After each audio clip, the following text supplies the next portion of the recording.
What is going on, guys? Astronomical13 back with an investment video. These are by far the most popular videos on my channel for the last 2 years. I kind of know what I'm doing when it comes to this. I have like a 95% hit rate on all my investment videos on the channel. If you don't believe me, go ahead and check out my past videos from MLB The Show 24 and 25.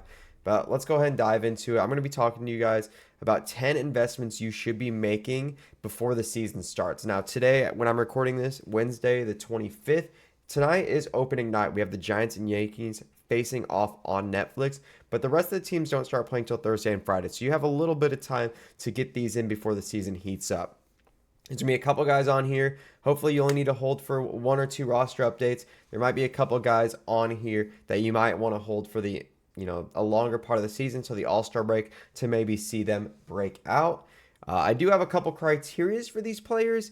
Like I said, I want to go for the high ceiling. If a guy's at 83 overall, I don't want to buy him just because I believe he can go up to an 85 overall. I want to buy him because I believe he can go up to an 88 overall. So we're really shooting for the highest possible ceiling players possible. I also am only going to buy silver players or above. I do have one exception to this. We'll get into that later. But yeah, silver players and above. The reason for this is because with MLB The Show 26, you can only buy 20 players of one player. So, for example, for this Gunnar Henderson, I can only own 20 of him if that's what I wanted to do. It's kind of stupid. I missed the day, I'm reminiscent now of when I could buy 300 of a bronze player, which I absolutely did that last year. So unfortunately, I can't do that anymore. So it limits us a little bit. So we're sticking to silver players and above. You're mostly going to want to invest in gold and diamond players that quick sell value can go up, and you can make significant stubs with a small investment. But it is what it is. And as usual, we're going to try not to buy guys that are going for way above their quick sell. I do have one or two exceptions to this, but that is because I really do believe in those players. I had exceptions last year, and that was Paul Skeens, and he jumped up to like a 90 overall. So you want to buy as close to quick sell as possible, just because if maybe they don't, excel as much as they should, you can go ahead and quick sell them for a risk-free loss, basically. If a guy is quick selling for 600 subs and you buy him for 610, he ends up not going up. He ends up maybe getting injured or something like that. You can quick sell him, get out of him, and you're not really losing any subs for that. Anyways, if you guys like the investment videos, make sure you like, subscribe. We're going to go ahead and jump into the first player here. This is going to be very, very popular amongst the MLB community. This is the one exception I told you guys about when I was talking about buying close to quick sell, because this guy's not even close to quick sell. I'm buying Roman Anthony. Age 21 season last year. He's going to be age 22 season this year. Last year he batted 292, had an 859 OPS, only 8 home runs.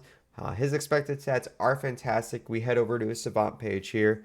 Actually, be this way.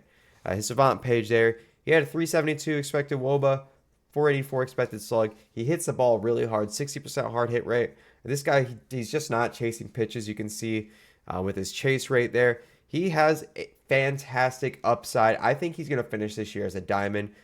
I think he has the upside to be a better defensive Juan Soto.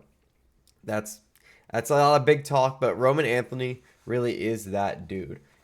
Get into Roman Anthony. Right now, he's going for like 1,000 stubs. Yeah, 1,020 stubs.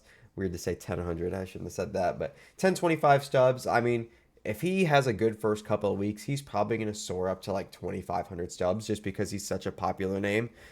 Get everything you can to Roman Anthony right now. I think I have 10 more buy orders in there. As you can see, I'm broke because of all my investments. So hoping to get up to 20 there. But yeah, Roman Anthony's first player. Second player, we're heading over to the Yankees, and we are in on Ben Rice.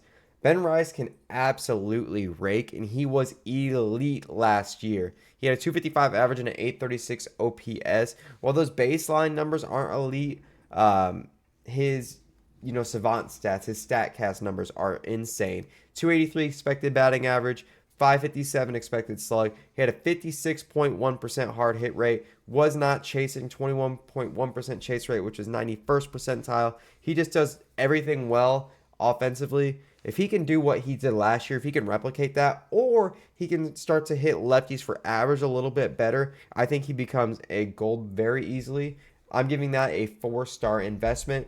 I also want to say Roman Anthony, 4-star investment. He would be 5 stars, but just that stub price right now does not make him a 5-star investment in my opinion. We're going to hop over to another four-star investment I have. Toronto Blue Jays, George Springer, some Springer dingers. I understand why they want to make him a gold to start this year, just because of a couple years ago in the past. I know they waited the last 3 years, but dude, last year George Springer was absolutely insane. Blue Jays were in the World Series. Nobody talks about how crazy good he was, and I don't know why. He had a 309 average last year with a 560 slug, giving him a 959 OPS for a full season with over like 500, 600 at bats. That's insane to have that high of an OPS, and nobody talks about it. His elite stats, he was elite, but his advanced analytics were really good as well. His savant page is completely red, as you can see. 97 percentile expected batting average, 99 percentile expected WOBA, 98 percentile expected slug. Super disciplined. He's going to wait to get a pitches he likes to swing at. He's going to hitting the ball really hard, 78th percentile hard hit rate, and a 94th percentile barrel rate. Another four-star investment keeps that up. There is a little bit of risk here just because of his age. I believe he's going into his age 36 season. So there is, some evidence that he might fall off a little bit. But if he can put up another season with like an 850 plus OPS, hit some lefties a little bit. I mean, he had a 560 slug. There's no reason why his power numbers need to be so low. I think if he shows flashes that he can be what he was last year, there's potential he becomes a diamond on the very first roster update to join Vladimir Guerrero as the diamonds on the Blue Jays. So we are going to our first five-star investment. This is a big one for me. Pitcher I'm really high on. Actually, we're going to call it a four-star investment. We're going to call it a four-star, just like the other three. My next one after this is a five-star investment. Chris Bubich for the Kansas City Royals. He's a very good pitcher. He just really can't stay healthy. He had a rotator cuff issue last year that made him miss a good chunk of the season. He had a 2.55 ERA in 20 games last year, 116 strikeouts and 116 innings. I think he's a fast-track gold this year. I think he has extended upside to go diamond if he can stay healthy and get his innings, maybe get some more strikeouts than normal. He's got an 84th percentile expected ERA, 74th percentile expected batting average, great chase, great whiff rate. The K's just didn't really show up last year. I think those will go up just because he gets so much chase and whiff. He does great. He also does a great job avoiding the barrel. That's really what I want to look for with pitchers. Are you avoiding the barrel? How is your strikeout to walk rate? That's my big thing for pitchers. I think he just really needs to stay healthy this year, and I think he can have a big, big year. That's it for the AL. Don't have much for the AL. We are going to go to my first five-star investment, Devin Williams on the Mets. I'm not even really using too many analytics here. His analytics were insane last year, even in a really bad year with the Yankees. He's really quick sell right now. He's selling for like 430, which is right above that 4 and a quick sell. Keep it short and sweet. He's going to bounce back this year. Last season was a complete fluke. His expected stats were amazing. I think he will become the elite top 3 closer in baseball like he was with the Brewers. Plus, he's in a big market with the Mets. So if he is having an insane season, I think he's going to garner a lot of attention. Number 6, we are halfway through the video. I'm going with a 4-star investment, Christopher Sanchez of the Philadelphia Phillies. Keeping it short and sweet again with this one. He was second in Cy Young voting last year. He's been great for 3 seasons in a row now, so he definitely has that track record that they weight the overall on. He does everything at elite level. There's zero reason he should not be a diamond. You can honestly make this a 5-star investment. Yes, he has 3 pitches, but like, who cares? You're not using him. You're just wanting him to go diamond. So those hits per night can go up. Ks can probably go up a little bit. But yeah, Christopher Sanchez is an elite pitcher, kind of underrated.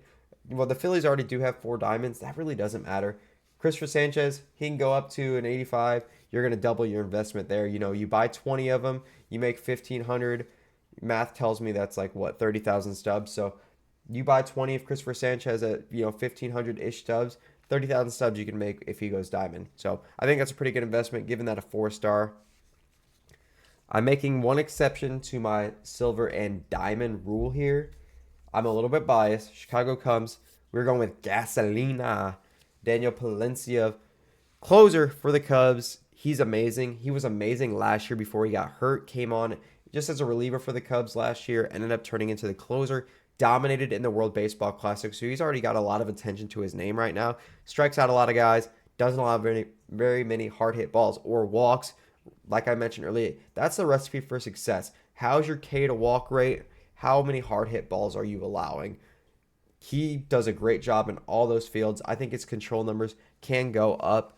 I think he has the ability to go gold very, very quickly within the first couple roster updates if he comes out of the door dominating. I think it's worth getting into him under 50 stubs right now, giving it a 3-star investment just because he is a bronze player and he is a little bit above that 25 stub quick sell. But I absolutely love Daniel Palencia. Get in on him while you can. Next guy, I'm a little bit biased towards. I bought a bunch of his baseball cards. Really high investing in him right now. I absolutely love Chase Burns, former 2nd overall pick, giving us a 3-star investment just because the stub count is a little bit high on him. It's like 180 stubs to buy into him right now. Strikeout stuff is there. Doesn't allow a lot of hits. Unfortunately, the ones he has been allowing have been a lot of barrels and homers. I think he's going to get a little bit more lucky in that sense this year and not allow so many big hits. He's got a lot of potential. His walk rate's not the best, but I mean, with the way he strikes out guys and with how nasty his stuff is, I think the walks are going to be the worst thing that's going to happen to him. I don't think he's going to allow a lot of hits this year, and I think he's going to strike out a ton of guys. He's got a lot of potential. He's going to headline this rotation with Hunter Green out. Like I said, 3-star investment because of how much he costs. 2 more players here. We got 2 more pitchers. Keeping in the NL Central here, Bubba Chandler. I'm super high on this guy. A little bit overshadowed by Paul Skeens, but that's okay. 2nd 5-star investment. This guy, and who's the other one? Devin Williams. Super high on Bubba Chandler just because his price. You can get into him at quick sell right now. Basically, he's going for 65 stubs. Quick sell is 50. So basically at quick sell. First half, we'll see. The first half of this list, you could tell I kind of used some data analytics. The second half, while I do use some data analytics, this is just vibes. A lot of young players with a lot of high upside. Number 2 prospect for the Pirates. Any other prospect's going to be number 2 just because of Connor Griffin. Whatever. Bubba Chandler has elite stuff. He's not going to walk anybody. He didn't last year. He does strike out a lot of guys. So he strikes out a lot of guys. Doesn't allow many walks. That control is probably going to go up over the course of the season. If he can get a full year in that rotation, he is going to have elite numbers. I think by the end of this season, he finishes as a high gold or low diamond. Pirates have an insane pitching staff this year with Paul Skeens, Bubba Chandler, Mitch Keller is really good. I think they have some upside there. Their lineup sucks. Their bullpen, they have Dennis Santana, but their bullpen's not great. But, dude, I don't know what it is. I live in Indianapolis, so I've seen some Indianapolis Indians games. Bubba Chandler, man, he looks really, really good. So excited to see him on the Major League roster for a full season, hopefully. And yeah, look for this dude to be dominant as the number 2 starter in that Pirates rotation. Last player, I have a 4-star investment. It is a reliever for the San Diego Padres, Adrien Morton, lefty. He was absolutely elite, dominant last year. Every word you want to describe, he was. Doesn't allow a lot of hits. Does not walk very many guys. He avoids the barrels. He has a pretty good strikeout rate. I mean, look at his Savant page. 97 percentile expected ERA. 85th percentile walk rate. 97 percentile barrel rate. 99th percentile hard hit rate. Like I said, his K rate's not the highest, but he still has a lot of strikeouts. I mean, he had 214 strikeouts in 212 innings last year. And as a reliever, he was really dominant as well. So, buying to Adrien Morton, Padres have a lot of sneaky good relievers. Like Morton's good, Estrada's good. We'll see what they end up doing. But Jason Adam was really good. When he was with the Cubs, you could tell he was good, and he was good with the Rays. If they end up moving Joe Musgrove, to the bullpen, he could be something. I don't know. I kind of like what the Padres are doing over there. They did lose Suarez, but it is what it is. And obviously, they have Mason Miller. Mason Miller is the best reliever in baseball. I mean, man, if you were with me, I think it was either last year or the year before, I was buying Mason Miller as a silver, and he went from silver to diamond. I printed stubs that weekend. But anyways, that's going to do it for me. 10 investments you guys should make before opening day. If you enjoy the video, make sure you are liking. Make sure you are subscribing. If you guys want to see more roster videos like this, we're talking about roster updates. We're talking about investment, ways to make subs. Definitely let me know. I appreciate everyone that's watching this video. You guys enjoy the rest of your day. Peace.